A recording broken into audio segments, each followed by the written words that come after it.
See, the problem is, Elwood, you didn't know how it works. Nana, what is it? I let you down. I'm okay, yeah. I let you down. No.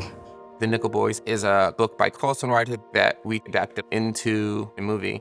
It's a story about Elwood, who is a young African-American black lad growing up in the 60s, and he unjustly gets sent to a reform school, and he meets a kid named Turner who becomes a friend.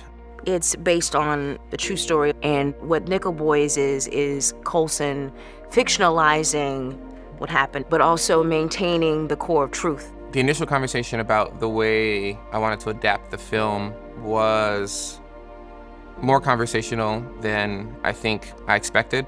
A lot of it was talking with my co-producer on the film, Jocelyn Barnes, and Dee Dee Gardner and Jeremy Kleiner. RaMell invited me to co-write, and so we started the writing process together. What we wanted to do was really open the spectrum of possibilities. It's really about changing where you look. And I think the point of view was essential to that. It creates this kind of feeling of tension, but also a really visceral, emotional reaction all the way through that keeps you on the edge of your seat.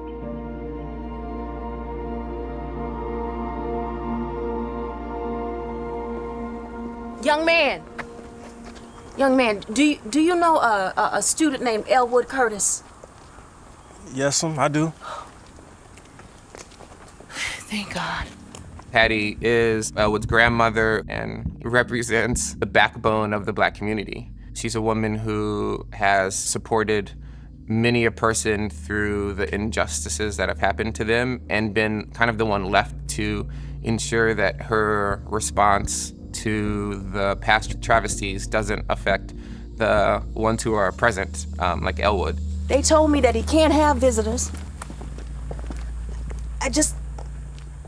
What Hattie is dealing with, it's love that she can't place in the lap of the person that she wants to give it to. She's confused as to why she's kept from him. She meets Turner instead. Would you please? Yes, ma'am. We know that this is one of the most devastating moments that Hattie has probably had in her entire life. She's lost her grandson to this institution, yet she knows he's in these walls and he's somewhere which one would seem would be easily accessible, but yet being denied to connect with a loved one. I came all this way. It's a crime that they won't let me see him. It's a crime. We wanted the language here to be as minimalistically expressive and devastating and almost kind of empty. It's almost like she's talking to herself in disbelief. I'm sorry, ma'am. Anyway, I thank you. RaMell Ross, and I talked a lot about grief and how grief is exploited on screen. And I feel like Black women's tears are a kind of currency. So how do I do this in a way that is an exploration of grief that is, I don't want to say fresh, but is honest. Honest. What is your name? It's Turner, ma'am. Oh. Turner. Well, I'm glad I can rely on somebody around here, Turner. What I think we're really after is having a camera and an image that feels indelibly tied to a corporeal body. When was the last time you had family to come visit you?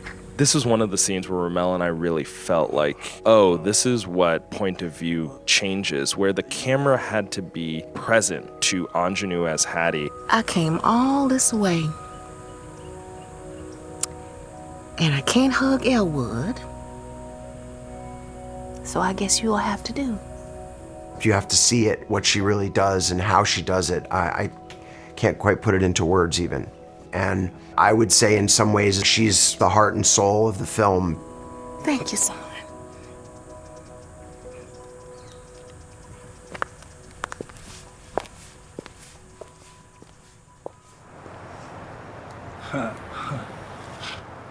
It's weird being out here, man. Wait till you're out. Elwood meets Turner, one of the first people that he connects with, and we thought how beautiful it would be if it was only them that could see each other. And that is both metaphor and fact in the film. How would you do it?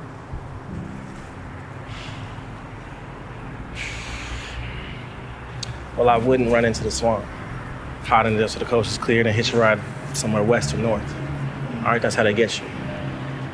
Turner very much just believes in the reality of his confines and his cage. When he meets Elwood, there's like a spark of hope because he can see that some sort of intelligence in Elwood that he hasn't been able to encounter in this world. So there's like this hope of maybe some sort of camaraderie or just escape from loneliness in Elwood.